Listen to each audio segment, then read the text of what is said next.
Assalamualaikum. Moshtaga полный наворот qo'yiladi. Sivetini ko'rib turibsiz, qanaqangi bullshitlar, do'rek bakovoy, defektor, pult.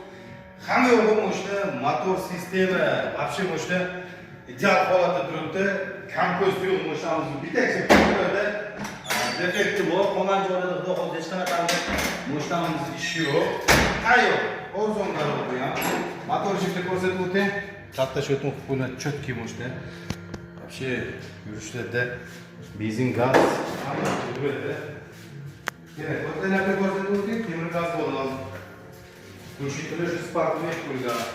Ko'zida bitta defekt bor, endi yo'q emas. Bu mashinamiz срочный. Sotirish kerak bo'ldi. Srочный kelsa bunaqa ko'rib, narxini $750 ga 87-yil oltimizni beramiz. Motorimiz korobka ходовой hech qanaqa ishi yo'q. Ko'zda defekt bor, vahima tegamiz. Kelasiz, minasiz, yo'qmi desam bekor indiraveramiz. Sog' bo'ling.